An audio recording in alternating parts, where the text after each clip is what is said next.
do you see what are the biggest technology, organizational, and business challenges of introducing 5G in the team of Orange? There is a big challenge to prepare first the network to be at the right level of technology in terms of automation, in terms of softwareization, and also in terms of use of AI and machine learning technologies. This is one of the main challenges that we have to prepare for 5G in terms of technologies. Then we have the organizational and mindset challenge that I talked about during my speech. And this is an idea of culture and an idea of the way we work and we collaborate together. And then there is a top, as I see it, is a top challenge. It's about orchestration. In the way that 5G will make several fields, several industries, and several domains collaborate together with the slicing technologies, with the fact that it will also tackle industries, factories, hospitals, car industry, etc. And we need to orchestrate all that parts together in order to build services, customer services. So this will be a very big challenge because it includes IT, it includes networks, and it includes customers who are specialized in several and different technologies. Are there any sort of that you consider more challenging or important than the others in terms of winning the 5G race for Orange?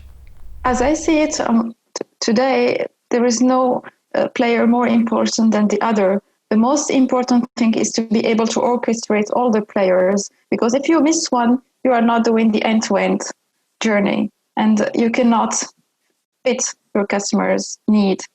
So all the players has their role to play, and you have to orchestrate all those players and don't miss anyone in order to get your end-to-end use case. And maybe it is a very global view, and maybe you can say, well, you cannot be on all the fronts.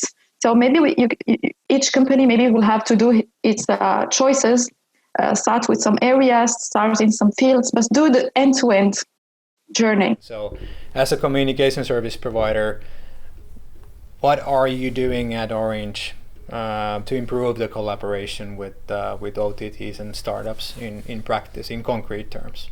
First, I think that we have three main collaboration or way to collaborate with startups. We have a big R&D division within Orange, which is called TGI, Technology and Global Innovation, who is in charge of detecting the new technologies, the startups that are working on those technologies, see what they're working on, maybe sometimes in terms of if there is some interest, launch some POC, proof of concept, and see how it works, and then share that with the affiliates, with the operational entities. This is the first way how we collaborate with startups.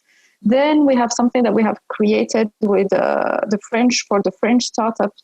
It's a kind of collaboration office or space where there is some startups that come to the space, and it's like a co-working space. And then they have the opportunity to share, to discuss. We go there every time to see what they're working on. And then if there is some interest, maybe we can launch something with the startups. And in my specific case, I'm not on the R&D side, I'm on the operational side. We are always benchmarking the market and see in some specific technologies where we don't have some solutions being made in Orange, or some solutions that are known in Cisco or Google, whatever. We see what are the startups working on, and maybe we can collaborate with them. But something that is very important for us, because we are a big group, we have very large network. It's very difficult to collaborate with startups of 2 or 3 people.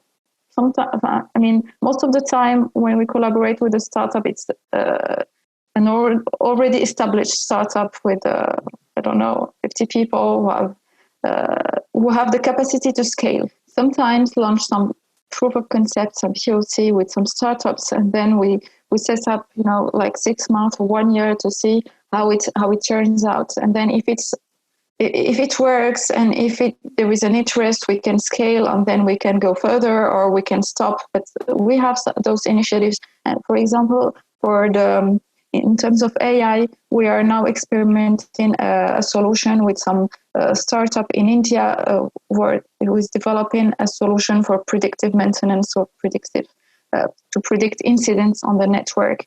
It's a startup of 20 people, so it's not a very big startup, but they have a good solution. We are experimenting it on our network, and then if it works, we're going to use it for our networks. So thank you very much again for your presentation today. It was lovely having you here, and thank you very much for being with us on the 5G DevOps seminar on the DevOps 2020 conference.